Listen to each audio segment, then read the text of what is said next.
Yo diría que Sócrates es el que inició el gremio pedagógico. Realmente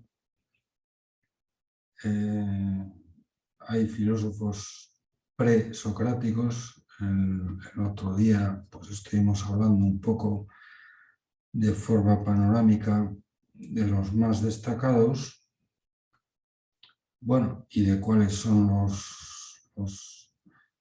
las cuestiones que ellos se plantearon, que en cierto modo dieron un poco arranque a la discusión filosófica, que en muy buena medida también esas cuestiones siguen presentes a día de hoy. Bueno, pero yo diría, vamos, de una forma bastante poco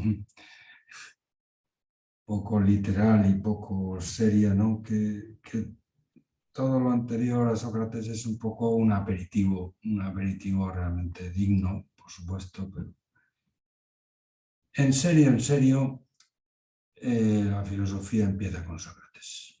Y realmente incluso lo que se ha hecho antes de Sócrates, bueno, también es verdad, como quizás sepan, que lo que nos ha llegado de los filósofos presocráticos es muy fragmentario. Y realmente casi todo lo que sabemos de los presocráticos lo sabemos por vía pues de un alemán, un historiador y filólogo alemán,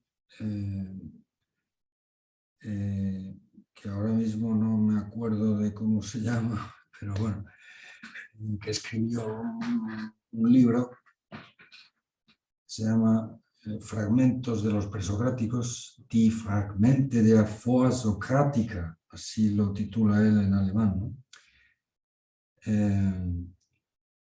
Bueno, y que realmente lo que hace es hacer una colección de frases, o sea, realmente, por muy listos que fueran Demócrito, Zenón de Elea, Parménides, Heráclito, Anaxágoras, pues la verdad es que nos han llegado de ellos, por decirlo así, versiones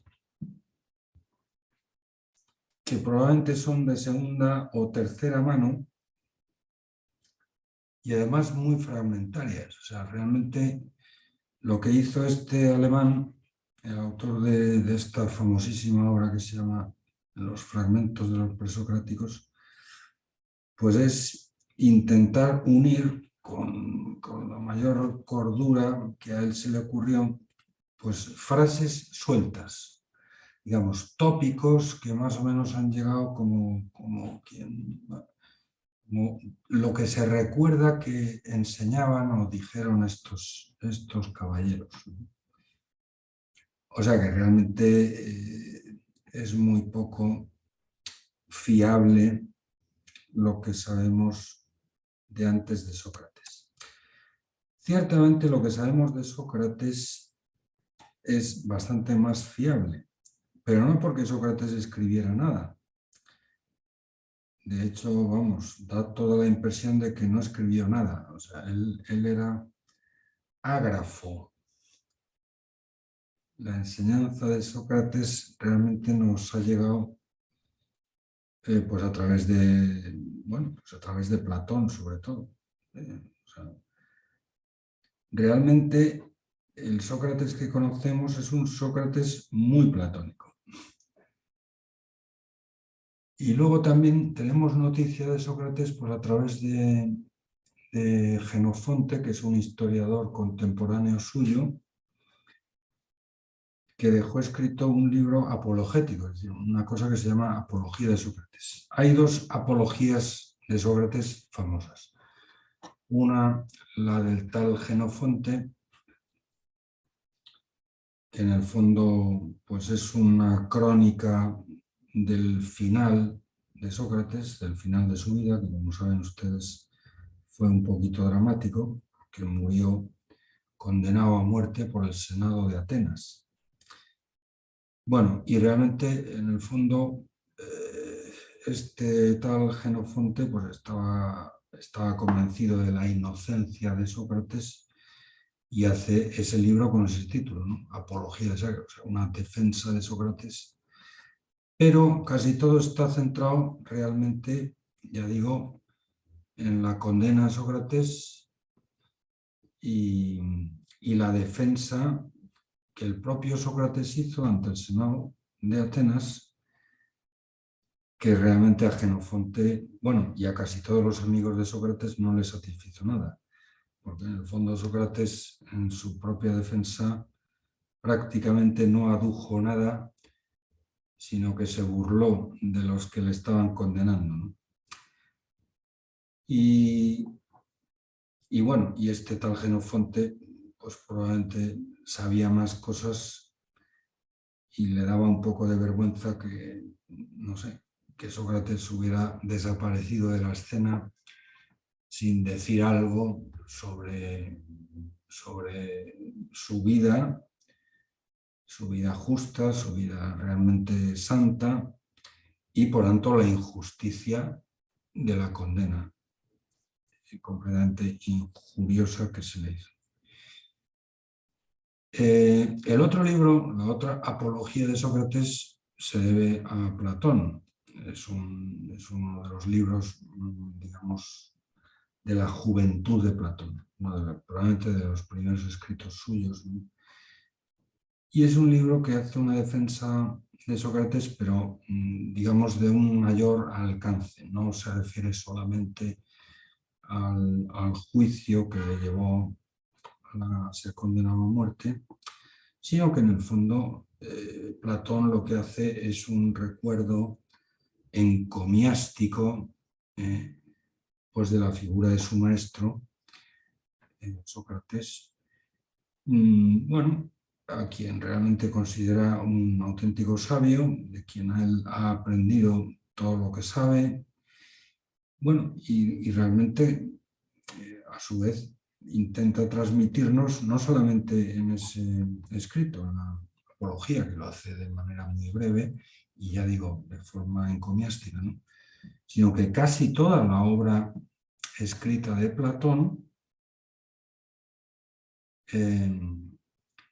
pues en el fondo son diálogos muy probablemente en muchos casos reales que tuvo su maestro Sócrates con interlocutores variados, y algunos de ellos se sabe que ficticios. O sea, Platón imagina pues qué cosas conversaría Sócrates con algún otro filósofo, por ejemplo con Parménides, ¿no?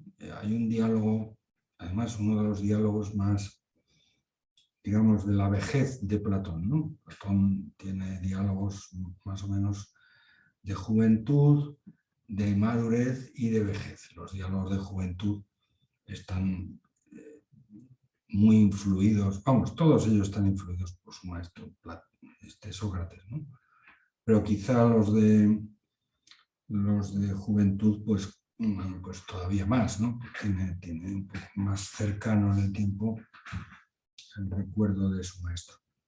Pero en el fondo lo que hace en casi todos los diálogos de una forma, ya digo, pues, como un muchacho joven al principio, luego ya como una persona que ha madurado esas enseñanzas de su maestro, las ha apropiado, pero también de una forma, digamos, internalizándolas y siendo capaz de explicarlas él, y en algunos casos, Platón me refiero, matizando algunas cosas que a lo mejor pues él añadiría, aunque no, vamos, casi nunca corrigiendo, pero sí añadiendo a cosas que se supone había enseñado Sócrates de forma oral.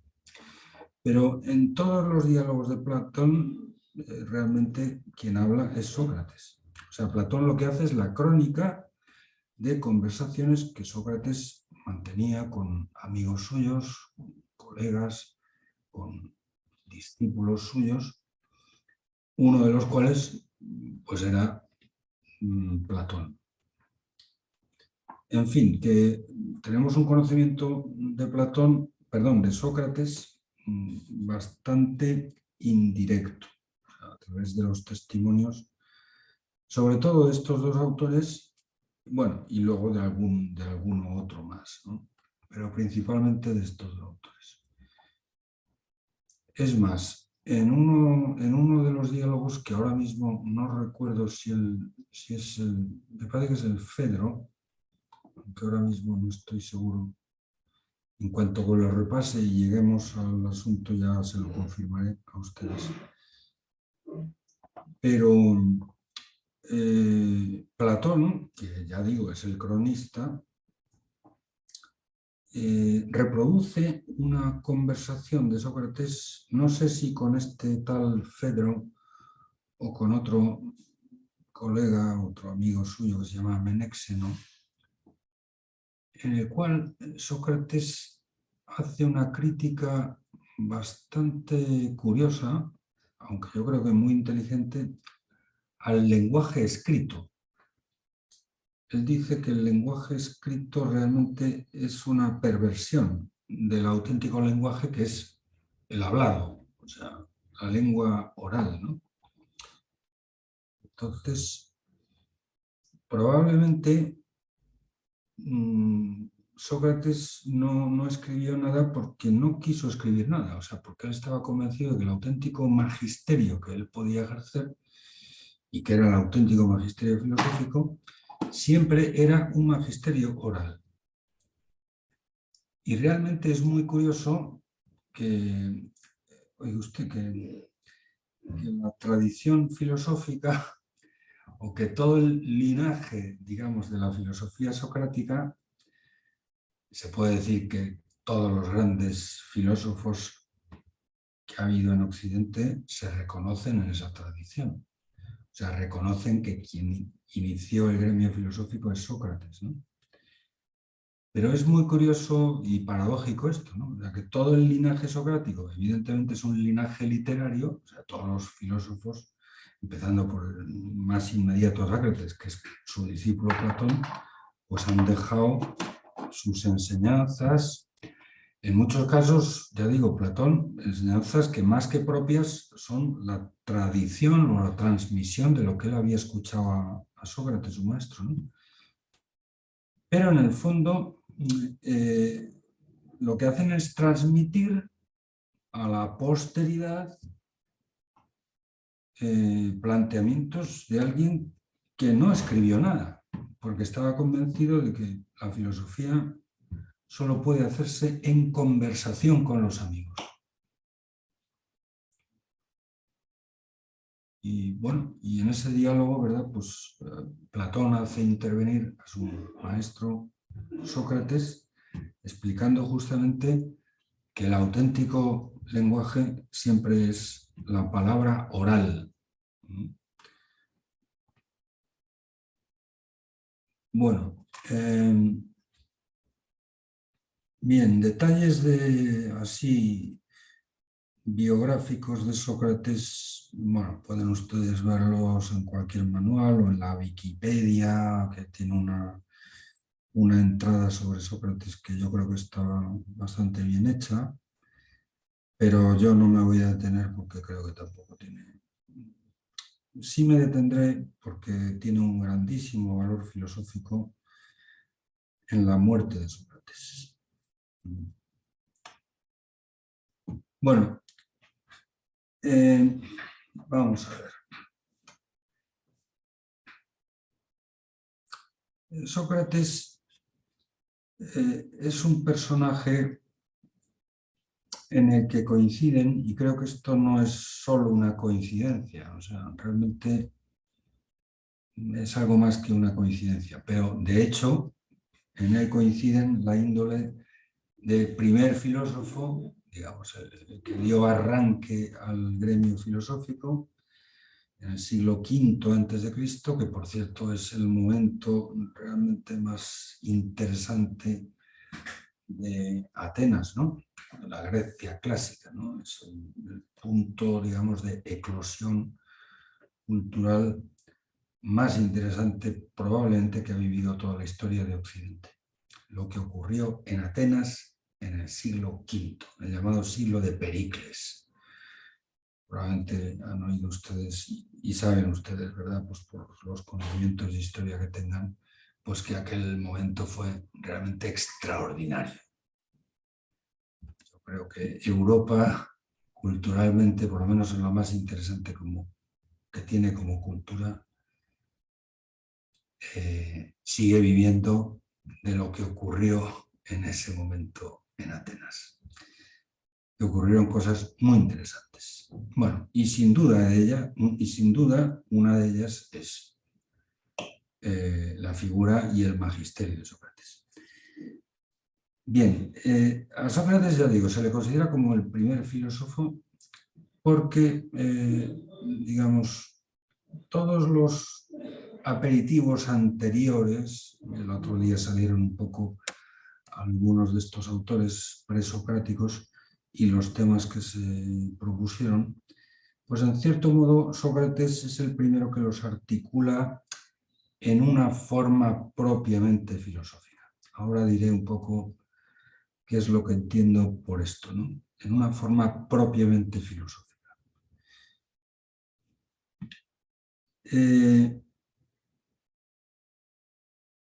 Bueno, pero también a Sócrates se le considera el primer maestro de Occidente. Ya digo que esta coincidencia a mí no me parece casual, que Sócrates sea el primer filósofo y el primer maestro.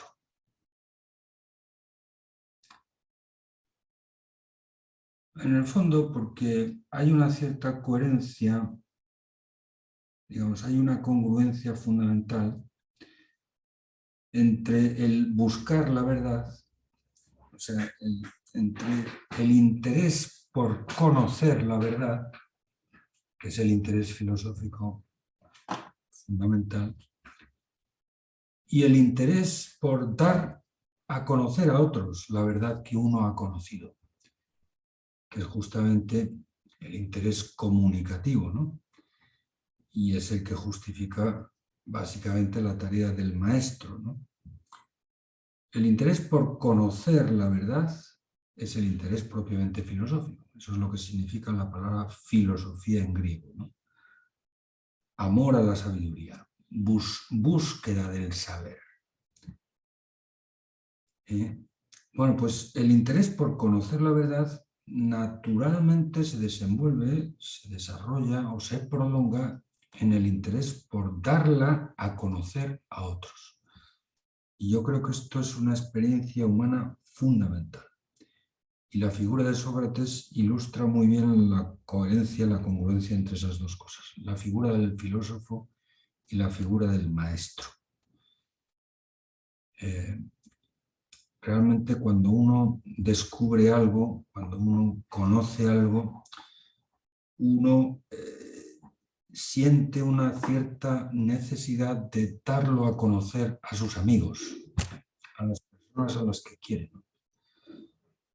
No nos quedamos, digamos, a solas con nuestro descubrimiento, ¿no? Sino que tratamos de contagiarlo, de comunicarlo. Y esto es algo que se ve, por supuesto, muy bien en la figura de Sócrates. Y luego, por otro lado, el propio Sócrates filosofa enseñando. Es decir, no solamente su enseñanza es la transmisión de su filosofía, sino que muchas veces se ve, y esto, si uno se fija un poco en los diálogos de Platón, es evidente, que Sócrates está, digamos, enseña en diálogo con sus discípulos, con sus amigos, con sus colegas. Muy probablemente la mayor parte de esos diálogos pues, tuvo lugar en el Areópago de Atenas o en las cercanías del Areópago, en los famosos jardines de Academo, que es donde justamente una vez muerto Sócrates, Platón fundó la famosa academia, por eso se llama así, la Academia de Platón, porque estaba erigida en los jardines de Academo, que era un señor ateniense, que había prestado, ¿verdad?, en más de una ocasión, pues sus jardines, sus propiedades, no sé, su terreno o labrantío que tendría por ahí cerca de Atenas para que Sócrates pues conversara ahí con su gente, ¿no? Bueno, no sé, se me ha ido la cabeza y no sé qué estaba diciendo, pero bueno, sí, en torno a esta doble condición de Sócrates, ¿no? El iniciador del gremio filosófico y podríamos decir el iniciador del gremio pedagógico también. Esto, ahora recuerdo, ¿no? Porque realmente no solamente la enseñanza de Sócrates transmite lo que él ha encontrado en esa búsqueda filosófica, sino que él también enseña buscando. Es decir, es muy curioso cómo casi todos los diálogos de Platón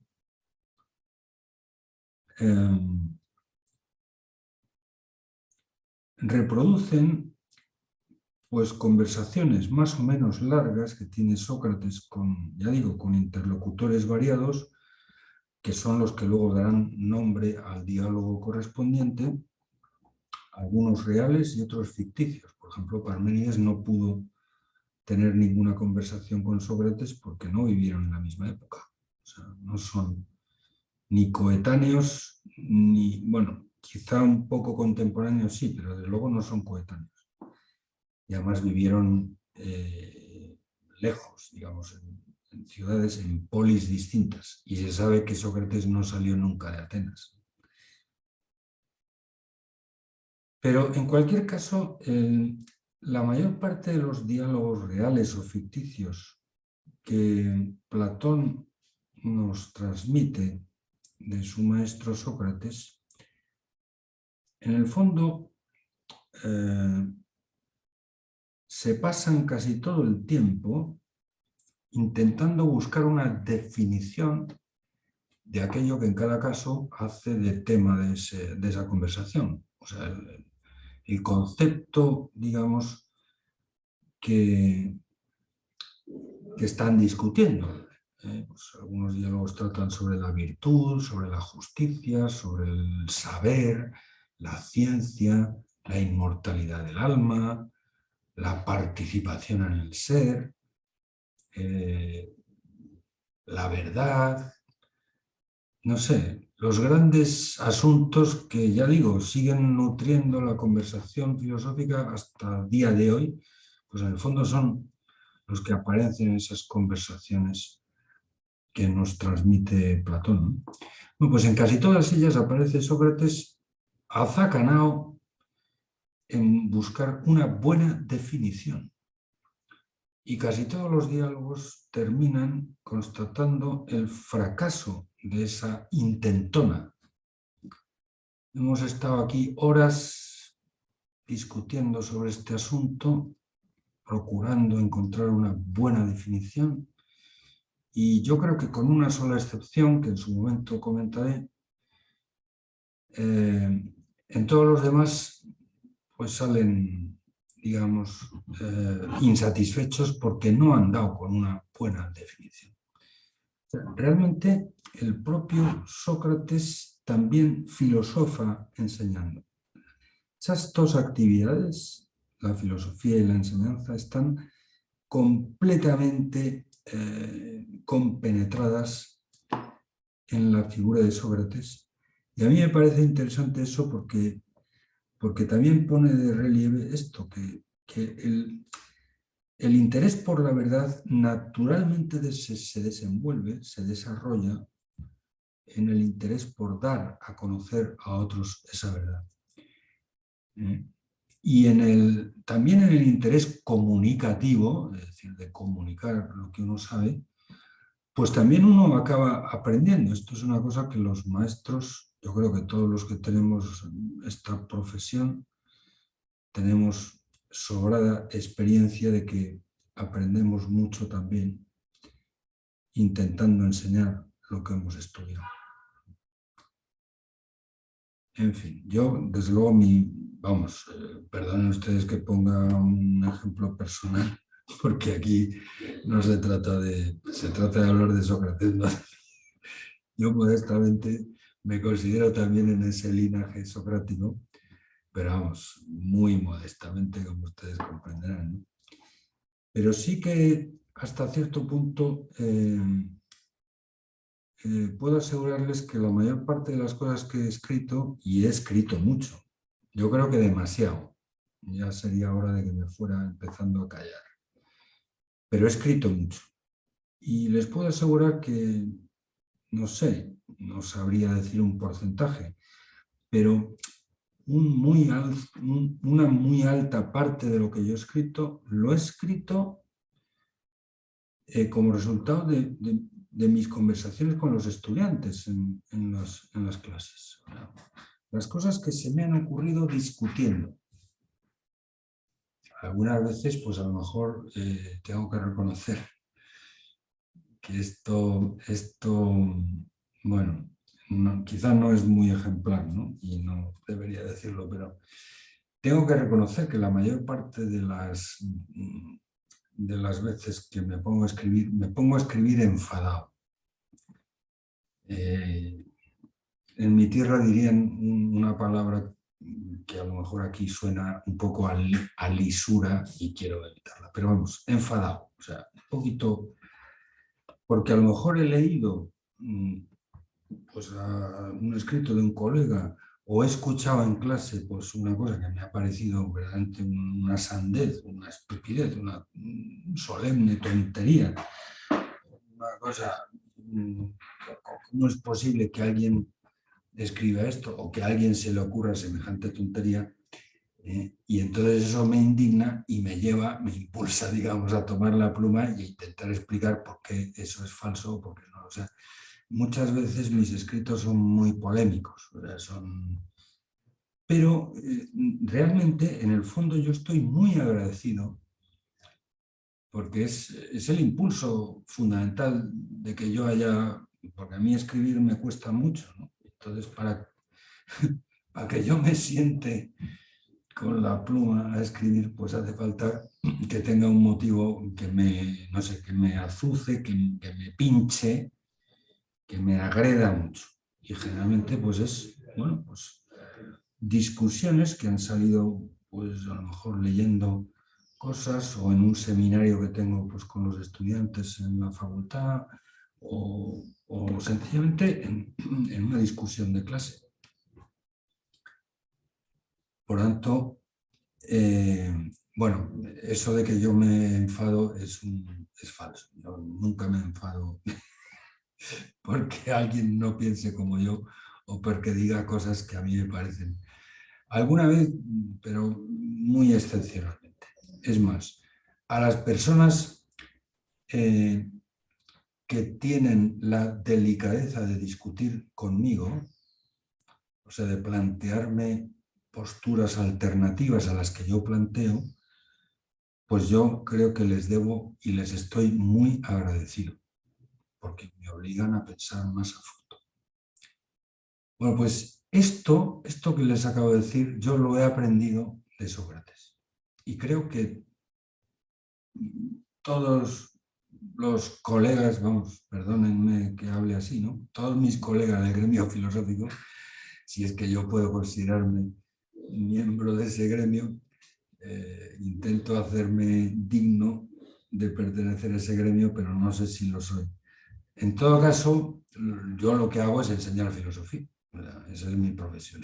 No sé si soy filósofo, pero desde luego me gano el pan enseñando filosofía. El caso es que esa actitud a mí me parece que es una seña de identidad del gremio filosófico. O sea, lo que sabemos fundamentalmente hacer en este gremio es discutir. Bueno, intentamos discutir con razones, claro, con argumentos y por supuesto con cordialidad, que es lo que hace Sócrates, vamos, siempre, y la actitud que se ve en todos los diálogos. Pero algunas veces bueno, algunas veces esa cordialidad no oculta un elemento que, bueno, los estudiosos de Sócrates, ¿verdad?, conocen como ironía, la ironía socrática. Sócrates es un tipo que disfruta mucho haciendo preguntas que te obligan a cuestionarte lo que sabías o lo que creías saber. O sea, aquellas cosas que tenías por prácticamente seguras, indiscutibles, ciertas, diáfanas como la luz del día, que por tanto incluso a lo mejor podías pensar ofensivo que alguien se atreviera a arrojar la menor sombra sobre ellas, ¿no? Bueno, pues es realmente una experiencia un poquito catártica, podríamos decir, asomarse a la conversación con Sócrates, a los diálogos de Platón, y darse cuenta de que las preguntas que hace Sócrates, que generalmente casi todo lo que dice son preguntas, ¿eh? A Sócrates es muy difícil sorprenderle en posturas, digamos, dogmáticas y mucho menos oraculares, es decir, como, no sé, como el maestro que viene aquí a pontificar y a enseñarnos, a sacarnos del error y a enseñarnos la verdad para que todos, ¿verdad?, pues digamos, sí, buena.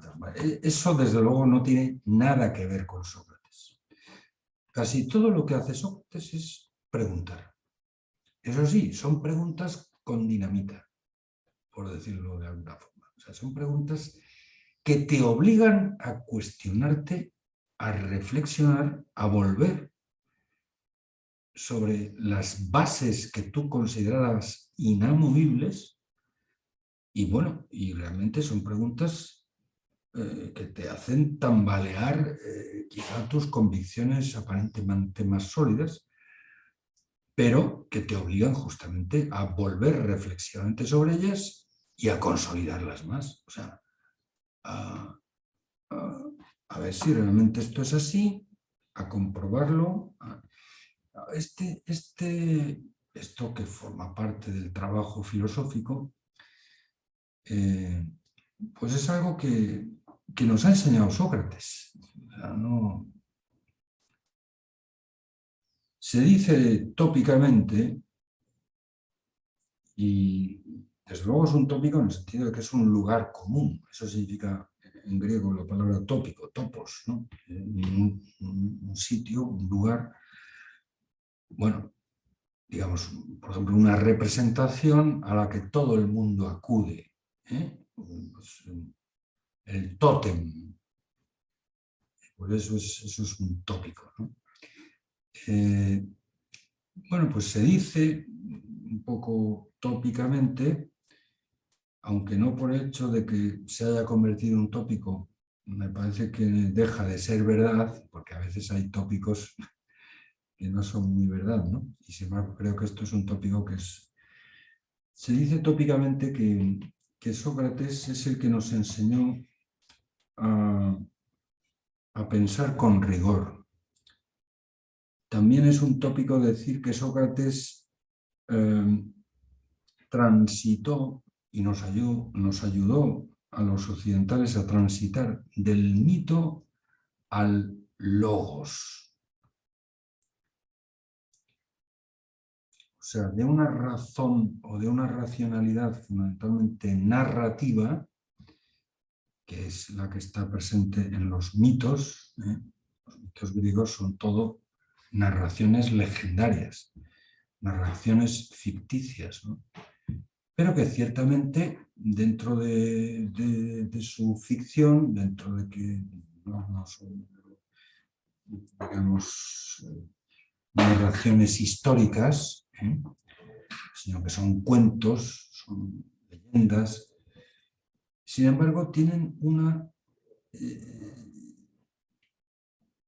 racionalidad propia, ¿no? O sea, realmente cualquiera que se haya asomado, ¿verdad? Pues a la literatura clásica, a la tragedia griega, o sea, cualquier mito literario, ¿verdad? Pues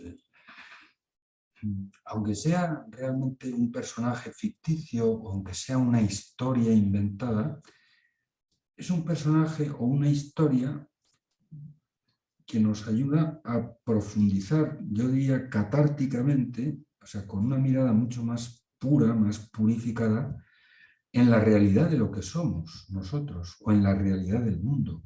Esta es la virtualidad que tiene el mito en general y en concreto la racionalidad narrativa, por ejemplo, artística, literaria, ¿no? Una novela. Hay una novela, ¿verdad?, que a mí me parece que es la mejor novela que se ha escrito jamás, ¿no? Que es El Quijote, el ingenioso hidalgo Don Quijote de la Mancha, de Don Miguel de Cervantes, que seguramente ustedes habrán leído, y si no lo han leído, hagan ustedes el favor de leerlo ya, por lo menos de empezar a leerlo ya. No sé qué pintan ustedes aquí sin haber leído El Quijote. Bueno, perdónenme la broma, pero no es tan en broma. Esto es una cosa muy importante. Estoy seguro de que alguno de ustedes o la mayor parte de ustedes lo habrá leído. Pero realmente es... Bueno, pues hay un ensayo que escribió un gran literato y un gran pensador español del siglo pasado que se llama Miguel de Unamuno,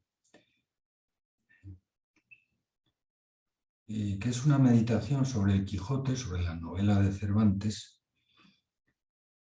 y en la cual la tesis que expone este caballero, don Miguel de Unamuno, es que Don Quijote no es un personaje de ficción, es el personaje más real que ha habido en la historia de Castilla, ¿no? Castilla es mi tierra, por cierto, yo soy castellano, igual que Don Quijote. Bueno, pues la tesis de Unamuno es que, es que Don Quijote es el personaje más real de la historia de Castilla, porque en el fondo todos los castellanos somos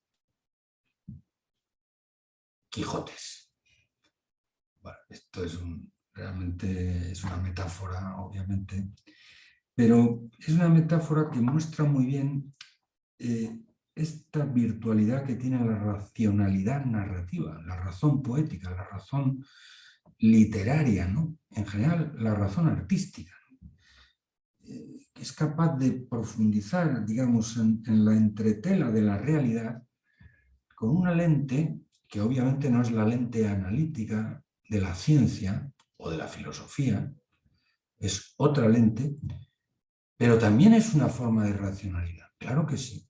El saber contar una buena historia, una historia que realmente te haga descubrir aspectos, matices, rasgos de la realidad que probablemente no pueden comparecer a una mirada trivial, a una mirada poco atenta o ni siquiera a una mirada solo científica, solo analítica. Es una mirada mucho más compleja, mucho más holística, mucho más en la cual, ¿verdad?, pues entran muchos más elementos que los elementos con los que podemos hacer la ciencia, que siempre son muy simplistas. O sea, la ciencia necesariamente, y esto tampoco quiere decir nada en contra de la ciencia, pero la ciencia es una abreviatura de la realidad. Y mucho más cuando la ciencia ha incorporado la herramienta matemática, que eso lo ha hecho ya hace casi 4 siglos, ¿no? La incorporación del lenguaje matemático al discurso de la ciencia, sobre todo a partir del siglo XVI, de la introducción del método hipotético deductivo, bueno, pues obviamente supone una cantidad de restricciones. Los científicos ya desde hace 4 siglos no dicen nada si no lo dicen midiendo. O sea, todo lo que dicen lo tienen que expresar matemáticamente. Pues claro, la matemática es una simplificación total de la realidad, es una abreviatura absoluta. Si quieren ustedes, cualquier forma de lenguaje siempre es abreviada. Nunca las palabras lo dicen todo. Ni siquiera los gestos, que pueden ser mucho más expresivos que las palabras. Y ni, por supuesto, tampoco los iconos, ¿no? El lenguaje icónico, las imágenes, que según algunos una imagen dice más que 1000 palabras. Yo creo que eso es falso, pero bueno, es un tópico muy repetido. En todo caso, cualquier forma de lenguaje humano siempre, por razones, aunque solo sea de funcionalidad, tiene que abreviar, tiene que simplificar la realidad que está tratando de transmitir. Mientras que el lenguaje de la poesía y en general del arte es todo lo contrario. No es una abreviatura, sino que es una ampliación de la realidad. Y es una forma de enfocarla que hace posible una distancia mayor que nos permite, oye usted, ver pliegues y repliegues mucho más íntimos de las cosas y de las personas. Y esto lo sabe muy bien cualquiera que ha leído literatura buena, literatura clásica. Yo tuve, cuando yo hacía la carrera en mi país, hace ya bastantes años, bueno, ya no soy muy anciano, pero bueno, ya estoy en la tercera edad, o sea, ya soy sexagenario, ¿no? Ya hace más de 40 años que hice yo mis estudios universitarios, ¿no? Aunque sigo siendo universitario y sigo siendo estudiante, porque mi trabajo es estudiar, claro, si no, a ver qué les voy a contar a ustedes. Pero cuando yo hacía la carrera, recuerdo que tuve una asignatura, yo estudié filosofía en la Universidad Complutense, que es donde ahora trabajo también como profesor de filosofía. Bueno, pues yo tuve una asignatura que era psicología y tuve a un profesor muy bueno de psicología, que ya se murió hace años, pero vamos, es un tipo que estudió con Piaget en Suiza, y con Claparède, que es otro psicólogo suizo importantísimo, y se puede decir que es el tipo que inventó la psicología en España, por lo menos el primero que le dio, digamos, un cauce propiamente académico. La primera cátedra de psicología que hubo en España, concretamente en mi universidad, pues la ocupó este caballero. Bueno, pues este señor se llama José Luis Pinillos, que ya se murió hace años, me dijo una vez, no en clase, porque evidentemente estas cosas no se puede decir en clase, ¿no? Pero sí en el despacho o en el pasillo, fuera de clase, me dijo esto.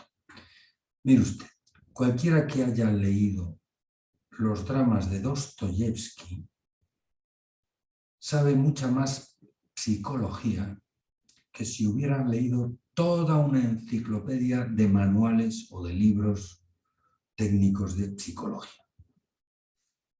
Obviamente esto no lo podía decir en público un catedrático de psicología, pero me lo dijo a mí en privado y creo que me lo dijo con profunda convicción y creo que tiene mucha razón.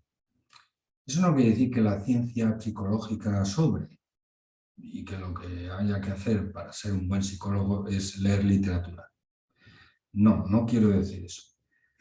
Pero desde luego lo que sí quiero decir y digo es que uno puede encontrar muchísimas más profundidad psicológica en un drama de Dostoyevsky o de Shakespeare, por ejemplo, cualquiera que haya leído a Hamlet, pues sabe perfectamente lo que estoy diciendo, ¿no?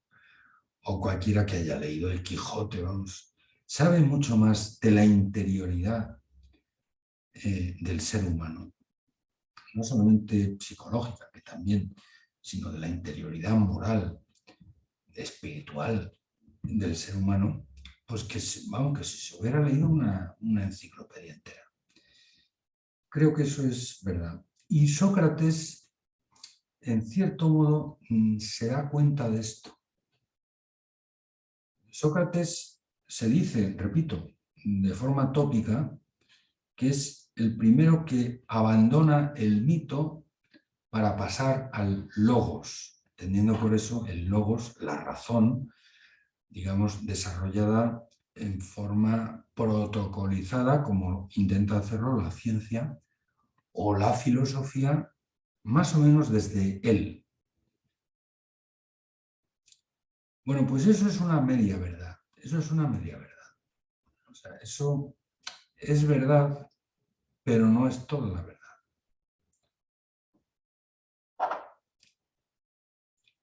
Vamos a ver. Si uno se asoma a los diálogos de Platón, que repito, lo que hacen es reproducir la crónica de conversaciones de Sócrates en prácticamente todos los casos, pues uno se encuentra mitos constantemente. O sea, Sócrates, y no solamente por razones pedagógicas, digamos, para hacer más accesible lo que él quería enseñar, acude a los mitos, al mito griego, a los mitos griegos, constantemente, sino también yo creo que por razones, insisto, de profundidad, o sea, porque hay mitos que son capaces de ahondar, de profundizar mucho más que cualquier teoría científica o filosófica. Y esto cualquiera que no sé, cualquiera que haya leído la Eneida, ¿no?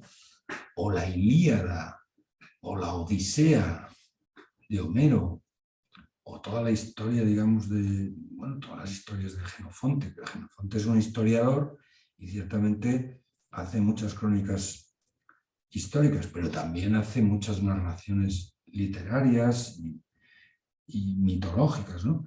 Pues sabe perfectamente lo que estoy diciendo. Y desde luego Sócrates es un griego de esa época y como ningún griego de esa época se le ocurriría despreciar una cosa tan importante para el mundo griego de aquella época como es la mitología griega. Está constantemente acudiendo.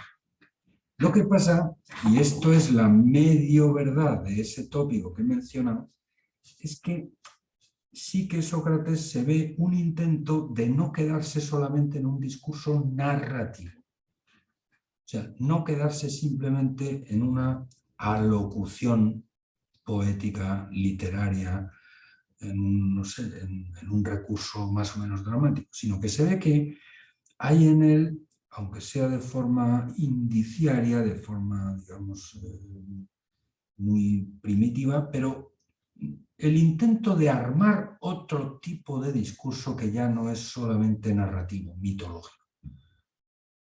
Que bueno, que ya es un discurso propiamente filosófico. Es un discurso en el cual hay un intento de armar una argumentación dialéctica. Es decir, una racionalidad que pueda ser expuesta en un diálogo en forma de razones contradictorias. O sea, razones que se oponen unas a otras y que se contrastan unas con otras. Vaya, que discuten. Eso es bastante de lo que evoca la palabra dialéctica. Es una palabra, como saben ustedes, que tiene una larguísima historia en el gremio filosófico y que ha significado muchas cosas. Bueno, y significa unas cosas muy distintas, por ejemplo, para Platón, que habla mucho de la dialéctica, o para Hegel, muchos siglos después, que también habla mucho de la dialéctica. Bueno, pues, significan cosas muy distintas. O bueno, la dialéctica, pues tal como la emplean, por ejemplo, los pensadores medievales, bueno, también tiene una significación distinta de las otras dos que he mencionado. Pero en general tiene mucho que ver con esto, con el diálogo. O sea, con un contexto discursivo en el que se, digamos, comparecen en forma de encontrarse una con otra argumentaciones, razones distintas que van a ponerse en la balanza y a ver cuál pesa más, ¿no?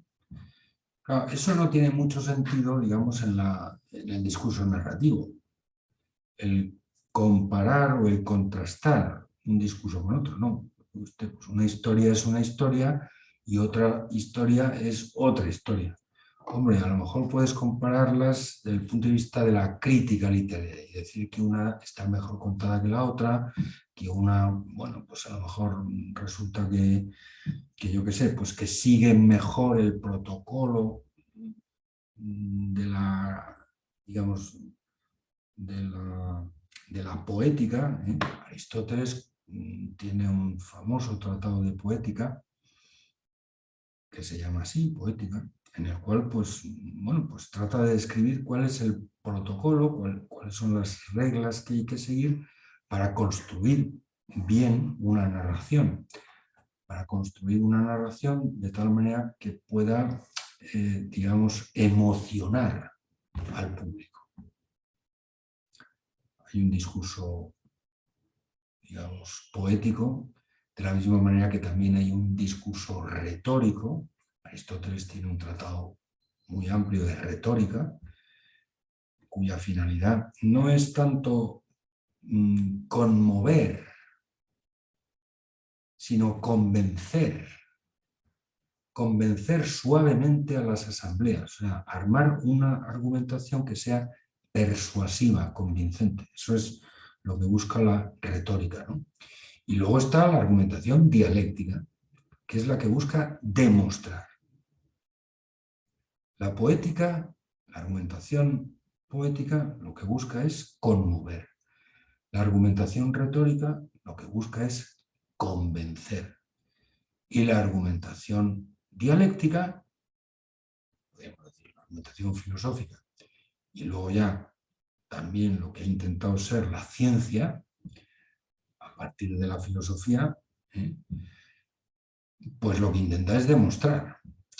Bueno, pues son evidentemente formas de racionalidad que exigen pues, unos protocolos distintos.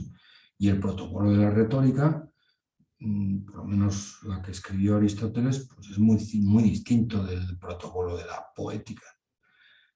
Una buena narración, para que produzca ese efecto catártico en el público, de conmoverle y de conducirle, digamos, a su propia profundidad, o sea, hacerle profundizar en sí mismo. Esto es lo propio de la catarsis, ¿no? Una mirada retrospectiva sobre ti mismo que purifica tus sentimientos.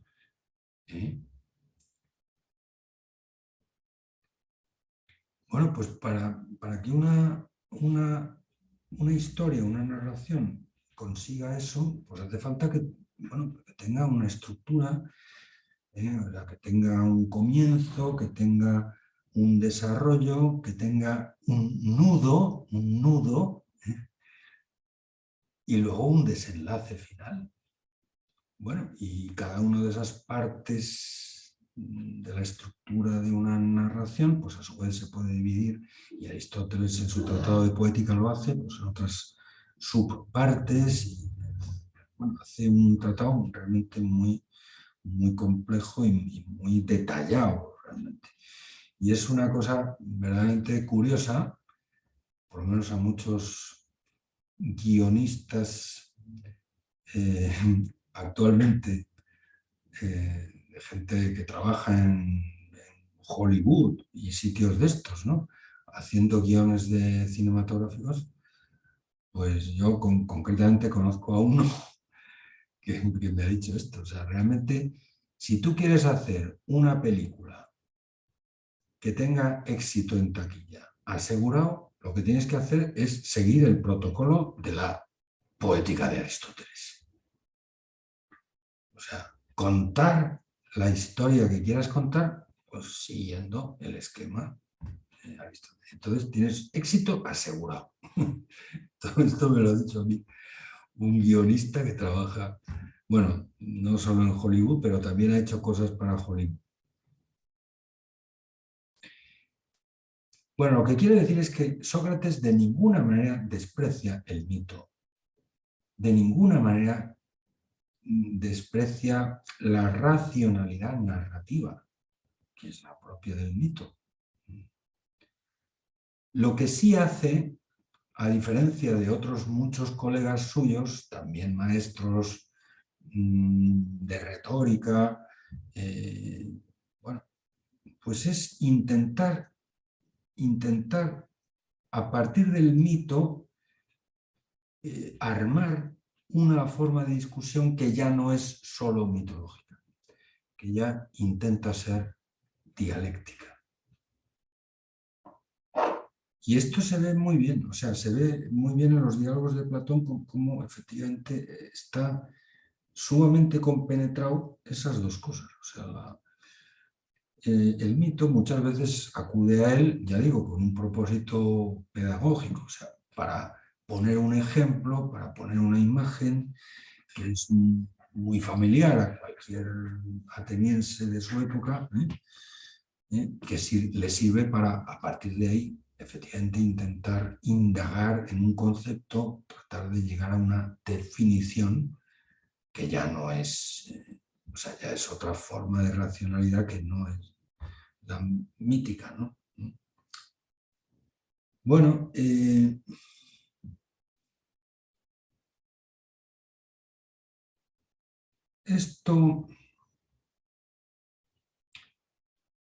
todo esto que vengo diciendo,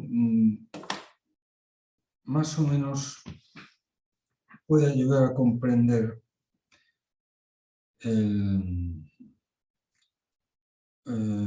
toda la situación realmente dramática que se planteó al final de la vida de Sócrates. Sócrates murió con 71 años, concretamente el año 399 a.C. O sea, ya prácticamente en la transición al siglo cuarto, ¿no? Sí, cuarto. Pues claro, una de las cosas de las que acusaron a Sócrates ante el Senado de Atenas era, bueno, fueron varias acusaciones, pero una de ellas, curiosamente, es la acusación de ateísmo.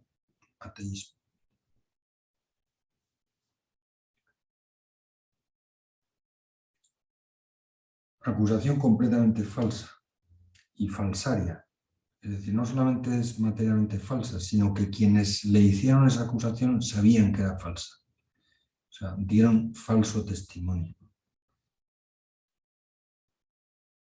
Bueno, las razones por las que llevaron a estos acusadores a cometer esa injuria verdaderamente grotesca son bastante más complejas y tiene que ver con algunos asuntos que trataremos también en la siguiente sesión, ¿no?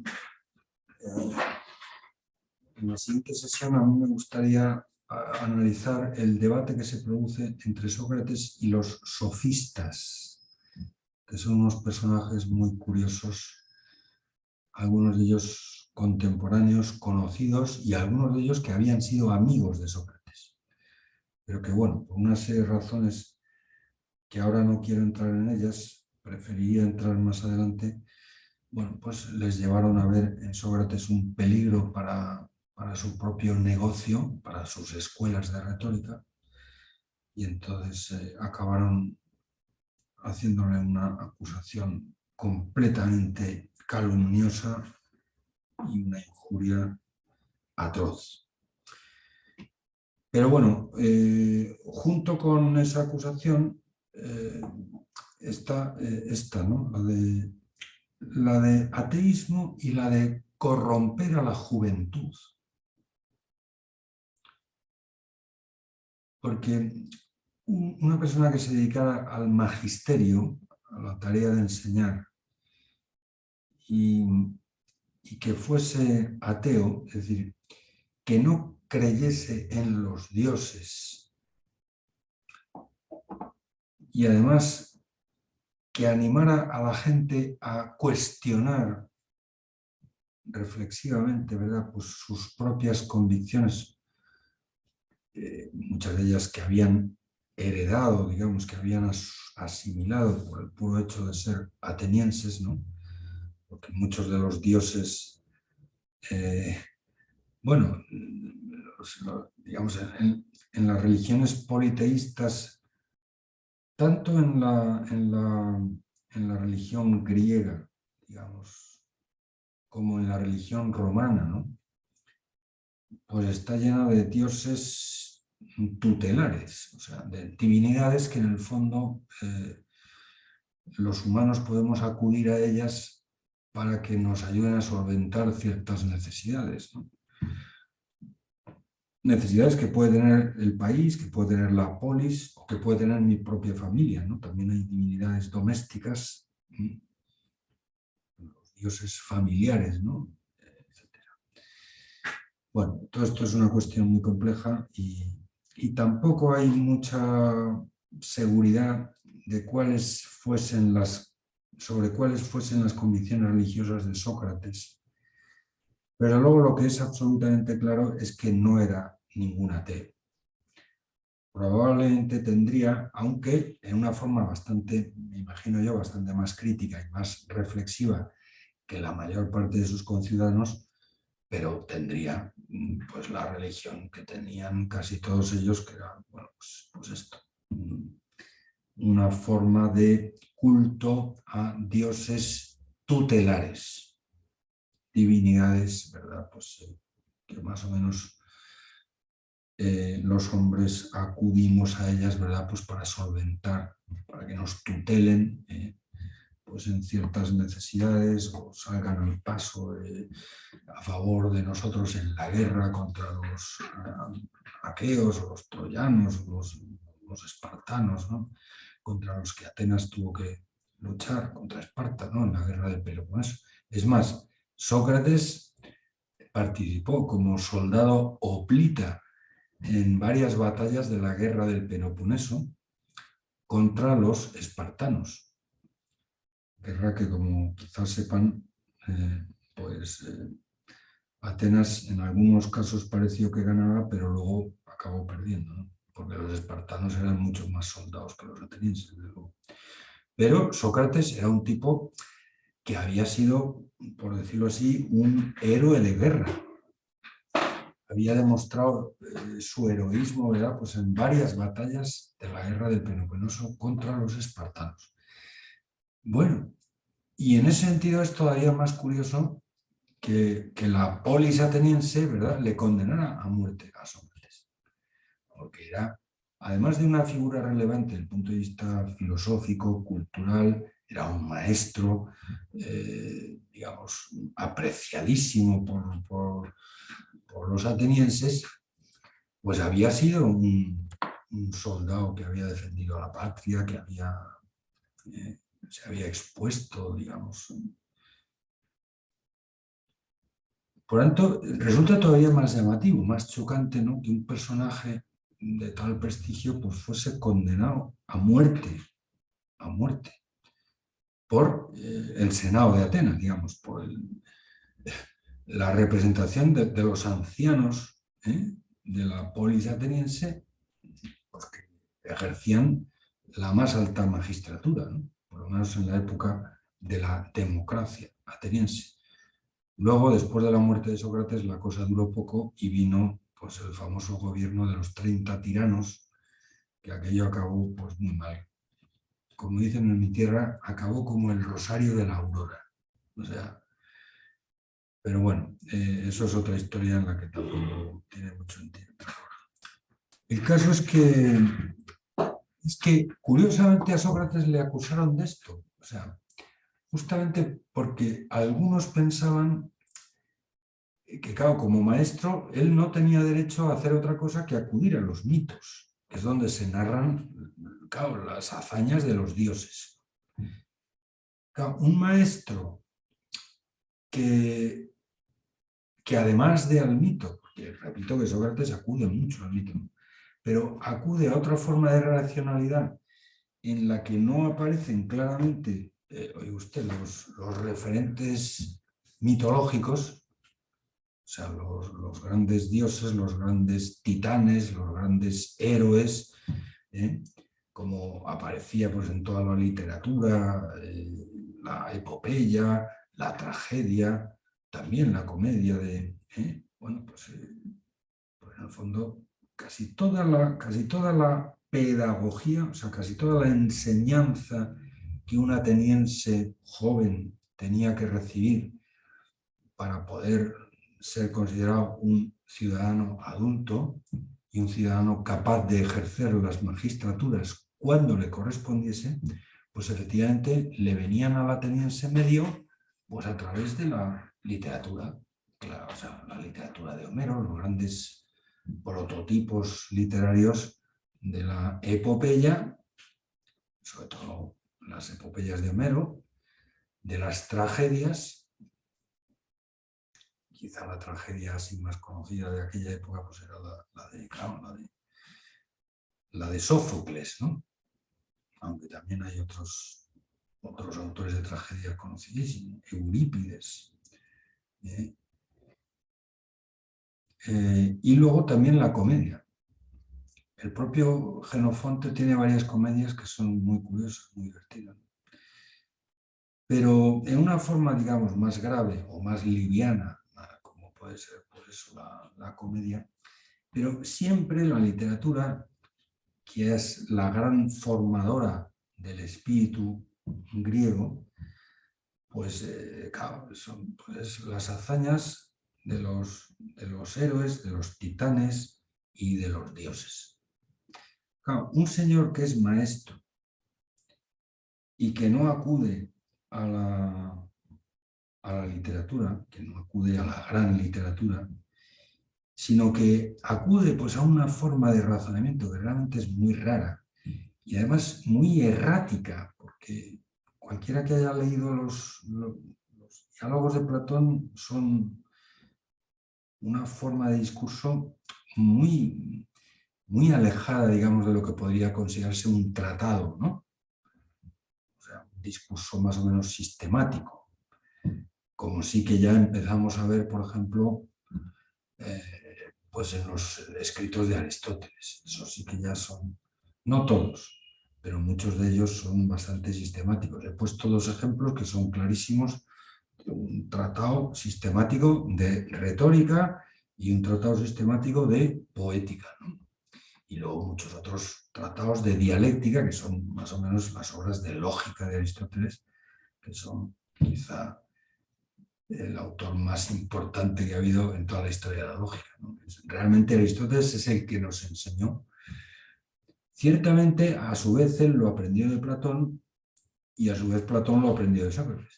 Pero es Aristóteles el que nos transmitió, por decirlo así, el legado de la lógica, tal como la conocemos a día de hoy. O sea, el que nos enseñó a pensar con rigor, con auténtica consecuencia, ¿no? Ateniéndonos a las consecuencias de las premisas, por decirlo así, que admitimos, ¿no? Pues eso es un invento de Sócrates, Platón y Aristóteles que sorprende mucho a la gente de aquella época, que estaba totalmente inserta en el discurso mitológico.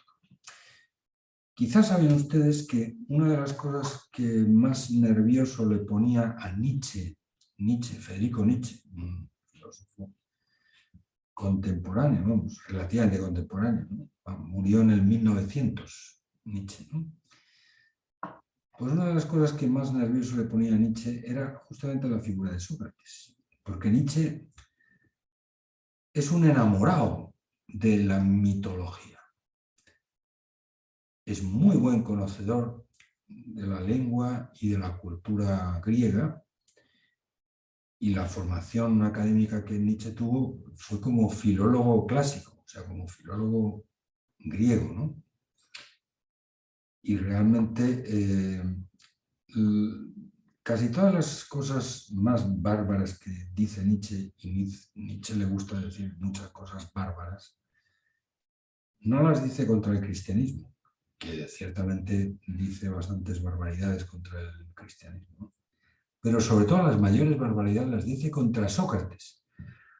A Nietzsche, Sócrates, la figura de Sócrates se le antoja como la de el perversor, el que ha pervertido, por decirlo así, la cultura occidental. Porque es el que nos ha obligado, por decirlo así, a atenernos a las consecuencias, o sea, a pensar con rigor. El que nos ha acostumbrado, el que nos ha familiarizado la idea de que una conclusión no sale de cualquier premisa, sino que sale de unas premisas y no de otras. Y que, oiga usted, si usted admite unas premisas y no otras, pues salen de ahí unas conclusiones y no otras. Cosa que, repito, no tiene ningún sentido en el discurso narrativo. En el discurso narrativo, pues una historia puede empezar de una manera que a lo mejor puedes intuir que se puede desarrollar por acá o por allá y acabar así, y sin embargo, pues no. Pues una historia, pues lo normal, y además muchas veces lo que la hace más atractiva, incluso desde el punto de vista poético o novelesco, es que te sorprenda, digamos, dando un giro completamente inesperado o acabando de una forma totalmente inopinada. La historia, ninguna historia está escrita, bueno, todas las historias se escriben, claro,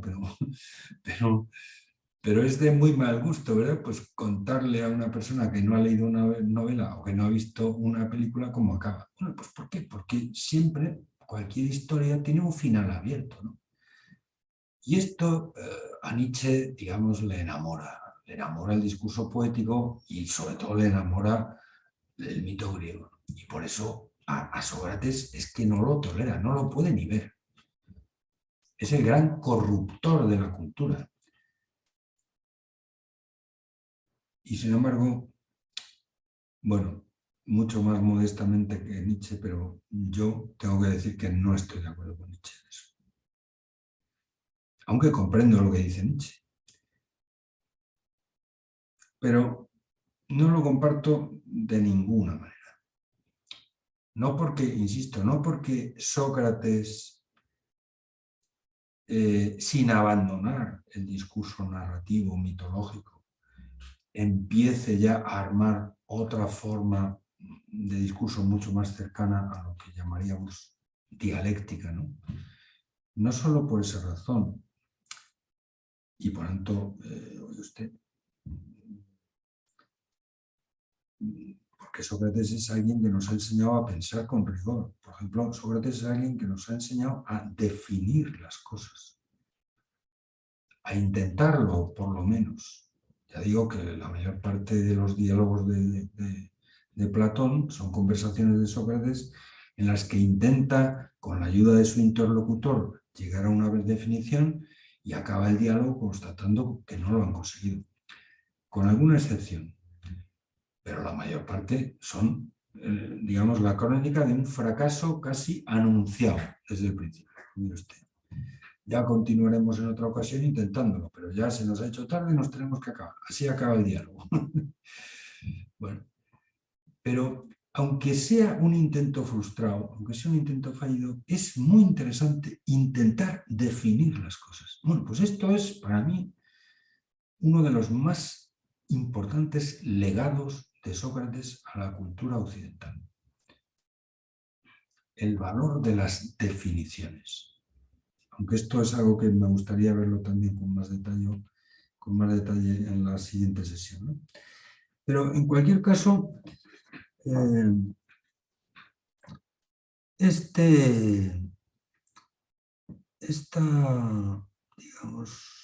es una de las acusaciones que le hicieron de ateísmo, o sea, de despreciar y de ignorar a los dioses. Repito que es una acusación falsa, porque Sócrates ni es ateo, ni deja de apelar, aunque no es ni la única ni la última instancia de la apelación en el discurso socrático, pero desde luego hay muchísimas. llamadas de atención, muchísimas apelaciones, digamos, al mito. Pero bueno, esta es la acusación falsa. En todo caso, creo que un elemento fundamental del magisterio de Sócrates también tiene que ver con digamos, con la moral. Es decir, a Sócrates se le considera el primer maestro de Occidente, sobre todo por el testimonio martirial, por decirlo así, ¿no? O sea, bueno, esa expresión es redundante porque precisamente en griego la palabra mártir significa testigo, ¿no? Por lo tanto, testimonio martirial es una redundancia. Pero vamos, ya me entiende. O sea, por la forma en la que murió, dando testimonio, digamos, de su convicción religiosa, pero sobre todo filosófica. Y esto es una cosa realmente muy interesante. Es decir,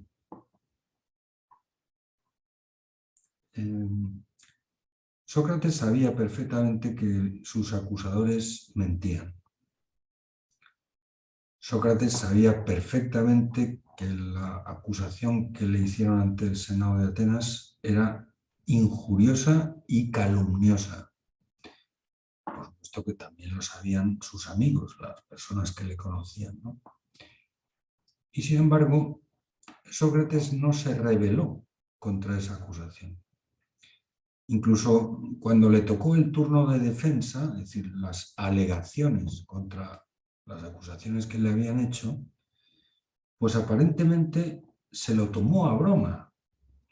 Digamos, el discurso, que uno podría pensar que una persona de su talla intelectual, pues claro, ante una situación como esa, se prepararía un discurso de defensa en toda regla, ¿no?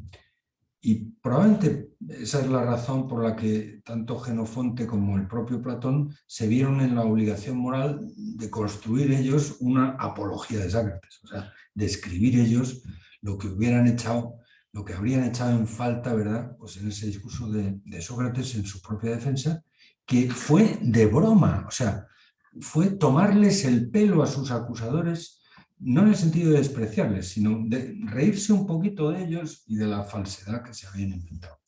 Pero fue una cosa realmente, lo cual, por cierto, enfadó mucho más al Senado. O sea, hubo 2 sentencias de muerte contra Sócrates en el plazo de una semana entre ambas. Y lo que ocurrió entre ambas sentencias fue justamente el discurso de Sócrates para defenderse frente a las acusaciones, ¿no? Bueno, la primera sentencia acabó con una mayoría a favor de la pena de muerte de Sócrates, pero muy exigua. O sea, fue un poquito más que la mitad del Senado, de los 500 senadores, los que apoyaron la pena de muerte. Pero realmente fue muy pocos, no recuerdo cuántos, pero muy pocos votos los que hicieron la diferencia.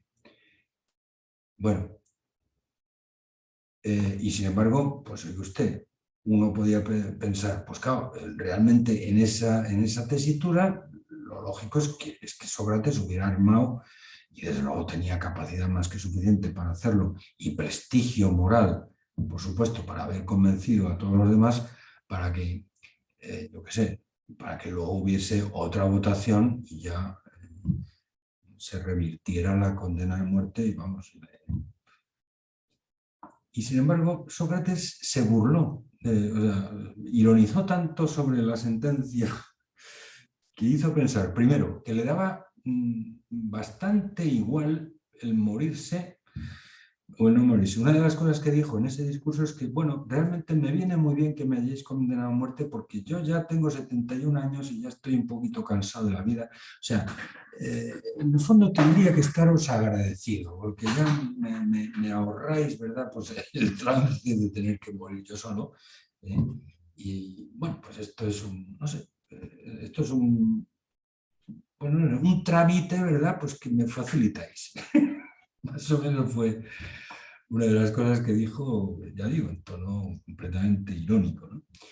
Otra de las cosas que digo, bueno, pues hombre, yo os pediría que en vez de condenarme a muerte me pusierais una multa, ¿no? Una multa, pero una multa pequeñita para que pudiera pagarla, ¿no? Y a lo mejor esa multa sencillamente podría consistir en asistir a alguno de los banquetes comunales, ¿verdad?, que organizáis aquí en el Ágora, ¿no? Porque son tan malos, ¿verdad?, pues que realmente mm, da lo mismo, ¿verdad?, pues morir que participar en uno de esos banquetes. O incluso se puede pensar que la participación en uno de esos banquetes es, yo qué sé, el ticket, ¿verdad?, o el pasaporte más seguro para ir a la tumba después, ¿no? Bueno, cosas de este tipo les decía, ¿no? O yo qué sé, pues, pues hombre, podíais desterrarme, en vez de ejecutarme, desterrarme, pero yo os pediría que por favor no me desterréis, porque yo soy muy ateniense y además yo he sido un héroe de Atenas en la guerra de Peloponeso, o sea que eh, hacer el favor de no deshonrar mi... O sea, bueno, pues fue un poco en este tono, lo cual a los propios senadores, claro, les enfadó muchísimo más y precipitó que la segunda condena fuese por mayoría absoluta. O sea, si la primera había salido una sentencia a muerte, pero por una mayoría muy exigua, pues la segunda fue una mayoría aplastante de senadores las que dijo, este tío fuera. O sea, vaya a tomar el pelo pues a su padre, como dicen en mi tierra, ¿no? Pero a nosotros no. En fin, es una historia verdaderamente curiosa eh, y que yo creo que está un poco en el fondo de la necesidad moral que tenían, sobre todo Platón. Y también este Genofente, pues oye usted, vamos a hacer la apología, hombre, que Sócrates debería haber hecho en su propia defensa ante el Senado, ¿no? Y curiosamente, lo que pasa es que eso me hubiera gustado verlo, pero yo tenía pensado, pero eso sí, yo creo que si les parece a ustedes lo podemos dejar para el siguiente día. Entre otras cosas porque yo creo que ya deben estar bastante cansados de tanta cosa que les he contado.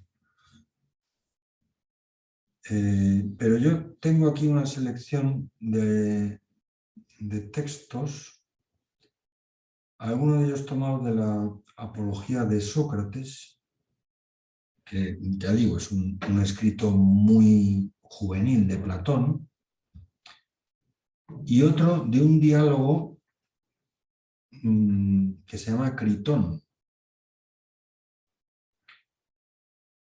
El tal Critón era un muchacho joven, un discípulo, probablemente el más joven de los discípulos que tenía Sócrates, que estuvo presente en el fallecimiento de Sócrates. O sea, fue el último, digamos, de sus amigos que ya Sócrates, cuando ya antes de beberse la cicuta, bueno, que era la forma que tenían, digamos, de ejecutar en Atenas en aquella época, ¿no? Pues por beberse un veneno. Bueno, pues antes de beberse la cicuta, tienen una larga conversación con sus amigos en la que muchos de ellos le sugieren a Sócrates pues que no, por supuesto, que no cumpla la condena porque es injusta y que, bueno, y que abandone la ciudad, pues quizá de forma escondida. Algunos habían hecho pues un plan de fuga, de evasión, bueno, y aunque estuviera una temporada que tuviera que estar fugitivo o incluso, bueno, pues lejos de Atenas, que era su madre patria y era su, no sé, su ciudad, ¿no?, de la que estaba profundamente enamorado Sócrates, ¿no? pero bueno, aunque estuviera, pues por lo menos sobreviviría, ¿no? Y luego incluso a lo mejor podría armar pues no sé, un ejército para volver a Atenas y expulsar del poder, ¿verdad?, a los que ya muy poco después de la muerte de Sócrates heredarían el poder en el famoso régimen oligárquico de los 30 tiranos. Bueno, como eso ya se veía venir, porque la democracia ateniense en ese momento ya estaba en su fase más decadente y crítica, bueno, pues le sugirieron a sus amigos esto: oye, pues vente con nosotros y a lo mejor dentro de un tiempo podemos volver y podemos arreglar un poco la polis ateniense que se está yendo pues pues a la porra, como se dice en mi tierra, ¿no? Bueno, a todas estas cosas que realmente eran sugestiones pues, de sus amigos, y además todas ellas cargadas de razón, Sócrates va diciendo que no una tras otra, una tras otra. Y además pidiéndoles muy amablemente que se vayan, o sea, que dejen de insistirle en eso porque no le van a convencer.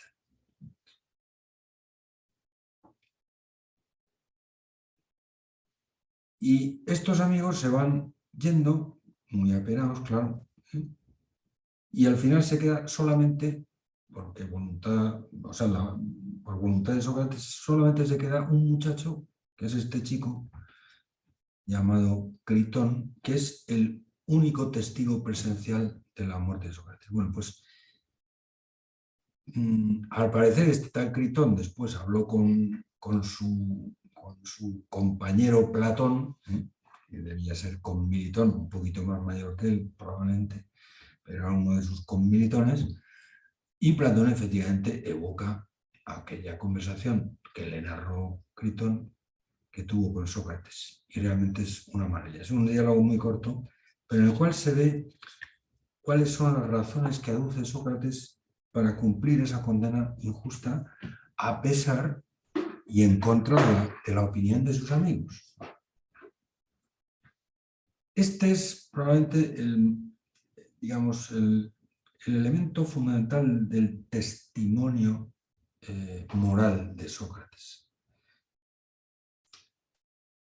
Uno podría pensar, sobre todo si lo vemos desde nuestra perspectiva, hombre, que eso es muy discutible y que Sócrates, a lo mejor en justicia, lo que tenía que haber hecho es hacer caso a sus amigos y no ejecutar esa condena, o sea, su propia muerte, e incluso rebelarse contra pues el Senado que le había condenado injustamente y contra el régimen que seguía después, que fue muy injusto.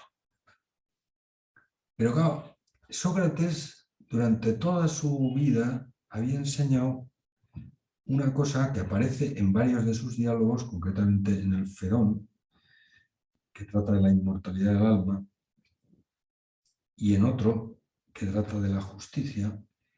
Él siempre había enseñado que la justicia es mala, pero siempre es peor hacerla que padecerla.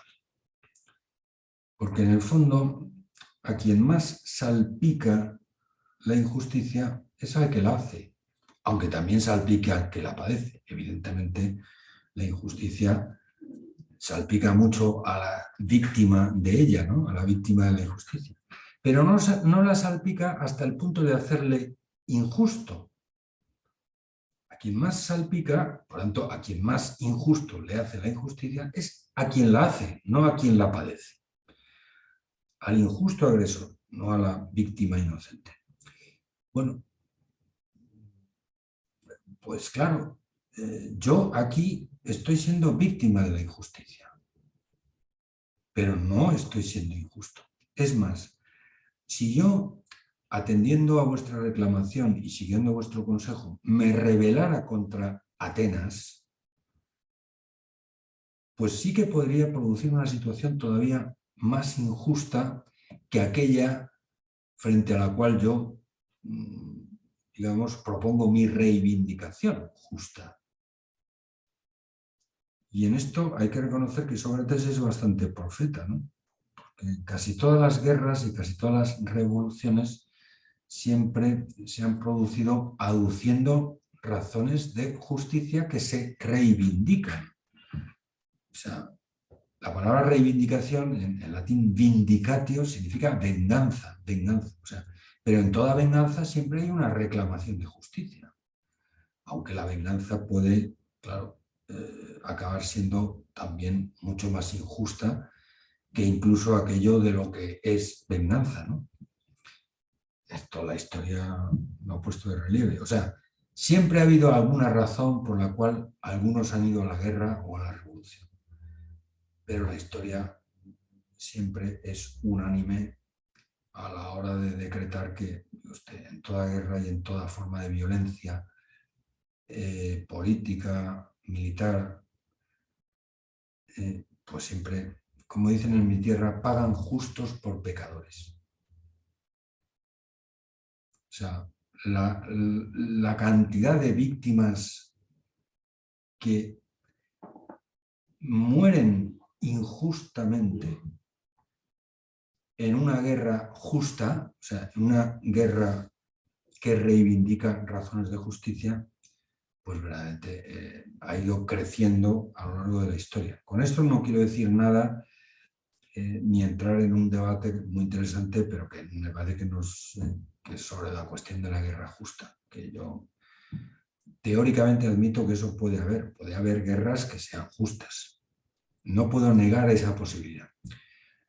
Lo que quiero decir, y digo, y en eso estoy de acuerdo con Sócrates, es que por muy justa que sea la reivindicación, de hecho, en la mayor parte de las guerras, y sobre todo en las guerras modernas, pues, oye usted, mueren personas que no se conocen, mandadas por personas que sí que se conocen, pero que no se matan. Y esto a lo mejor es una profunda injusticia.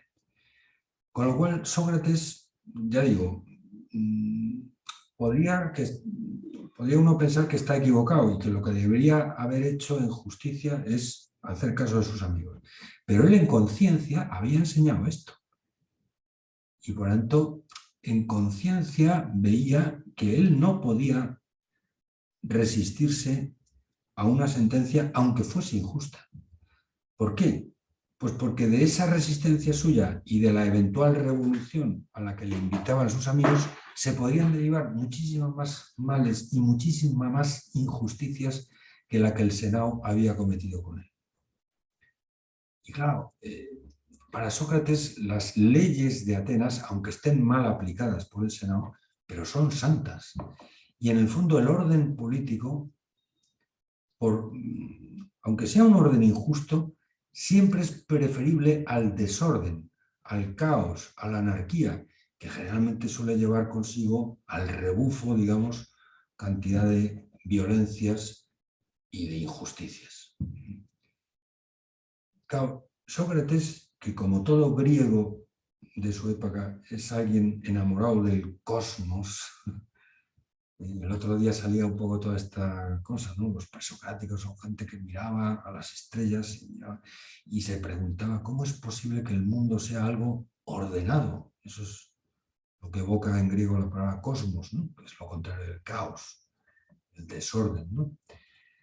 Bueno, pues todos estos griegos, especialmente los atenienses, estaban convencidos de que el orden político tiene que ser un reflejo del orden cósmico, del orden, digamos, en el mundo supralunar. O sea, en las esferas celestes, lo que hay por encima de la luna, ¿no? Los astros y tal, pues todo eso es un cosmos verdaderamente asombroso, extraordinariamente ordenado. Bueno, pues la polis, y sobre todo la polis ateniense, que es la mía, pensaba Sócrates, tiene que ser un reflejo, aunque sea un reflejo especular, pero una cierta mímesis, un cierto recuerdo de lo que es el orden. Claro, esto es una cosa que es difícil de comprender si uno no es un ateniense de aquella época. Pero si uno se mete en los zapatos de un ateniense de aquella época, esta idea le resulta muy familiar. Y entonces uno comprende que Sócrates dijera que no a sus amigos. Pero bueno, a mí me gustaría verlo en el propio texto de este diálogo que se llama Critón, por lo menos algunas cosas que yo me he señalado aquí, y bueno, y en algún pasaje también del diálogo Fedón, que igualmente trata de la inmortalidad del alma, y con motivo de este tema de la inmortalidad, pues Fedón recuerda también algunas de las últimas reflexiones que hace Sócrates antes de morir. Bueno, he seleccionado ahí unos pocos textos que, digamos, que reproducen este testimonio, digamos, martirial, con perdón de la redundancia, de Sócrates, que es el que le da esa autoridad moral que hace que consideremos que es el primer maestro de Occidente. Y realmente la filosofía tiene mucho, desde Sócrates, antes no, antes de Sócrates, ya digo, la filosofía sobre todo había sido física filosófica, bueno, y algo de metafísica, sobre todo en la discusión que tienen Parménides con Heráclito ya. Pero a partir de Sócrates la filosofía sobre todo es antropología y ética. O sea, es una reflexión sobre lo humano y sobre el hombre, aunque evidentemente también sobre el mundo como entorno humano, ¿no? Y naturalmente es una reflexión sobre asuntos metafísicos también. Pero Sócrates introduce el argumento de lo humano en una forma definitiva ya dentro de la discusión filosófica.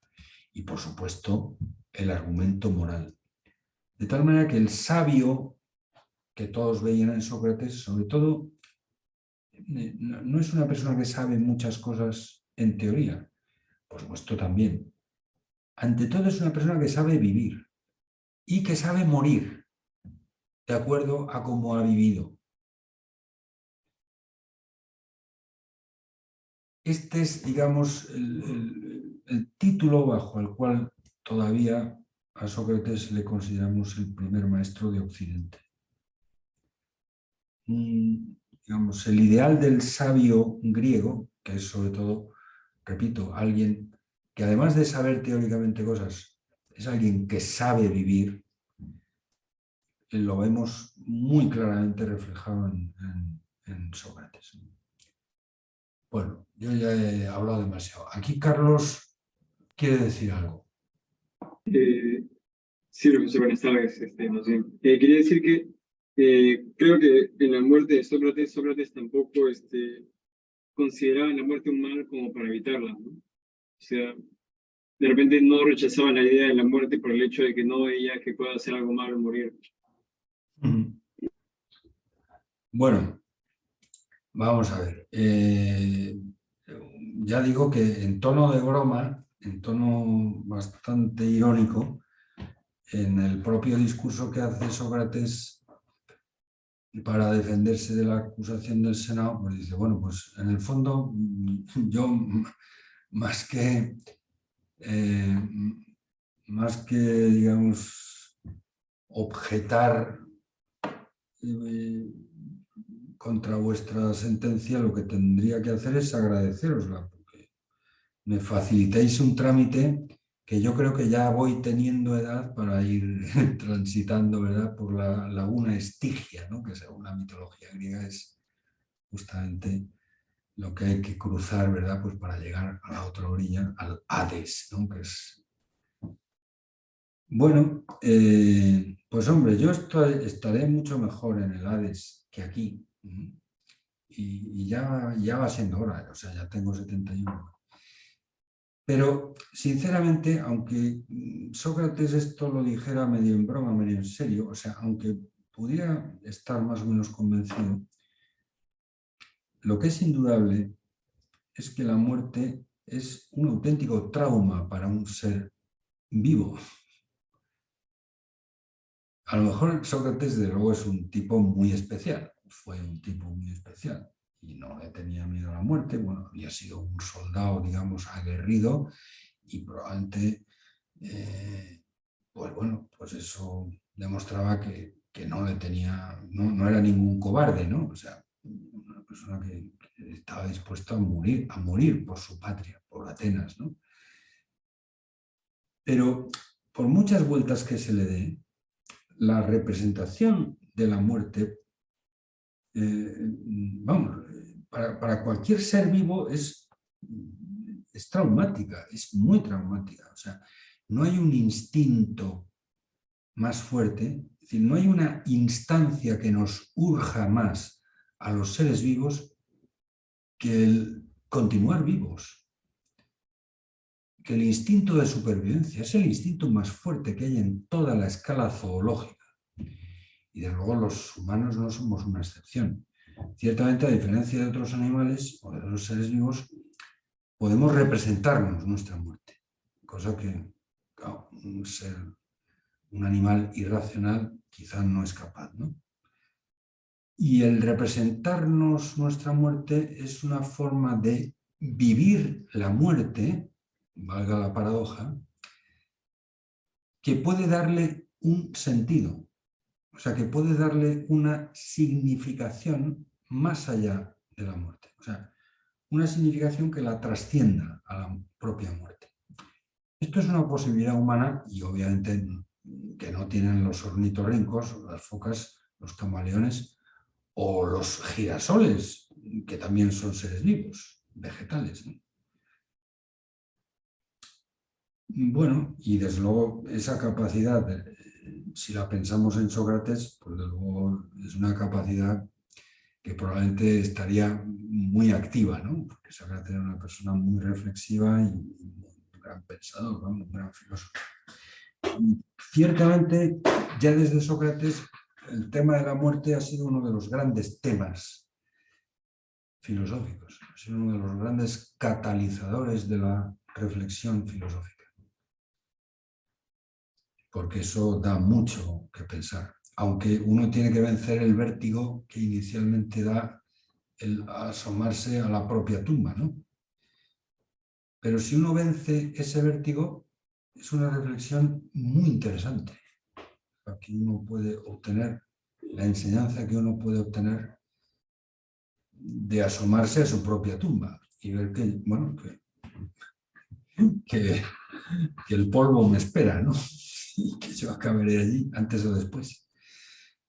En fin, esto es una cosa que obviamente a Sócrates no le sería nada ajeno y en muchos de sus diálogos, de los diálogos de Platón, aparece el tema de la muerte y el tema de la inmortalidad, es uno de los grandes temas socráticos, ¿no? Pero por mucho que uno lo racionalice, por mucho que uno lo reflexione, por mucho que uno intente objetivarlo y tal, lo que no puede uno evitar es el trauma de afrontar que eso, en la medida en que tiene que ver conmigo, eso es tremendo, eso es terrible para un ser vivo dejar de vivir.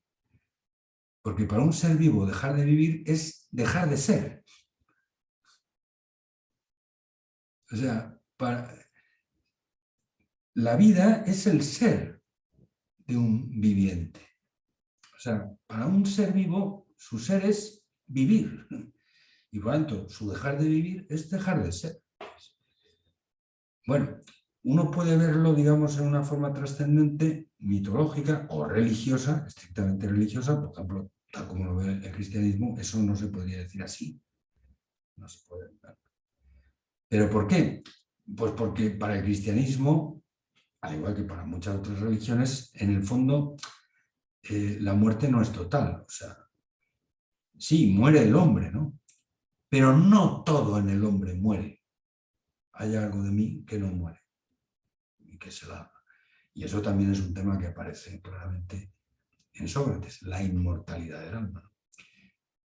Ahora, desde luego, si uno no tiene en cuenta esta cuestión del alma o del espíritu, o sea, si uno piensa que todo se acaba en el hoyo, bueno, o en el cenicero, ¿no? Si a uno le incineran, pues de luego eso es un trauma terrible. Y yo creo que Sócrates, por muy filósofo que fuese, no podía ser del todo ajeno al trauma, porque no era ajeno a la condición humana.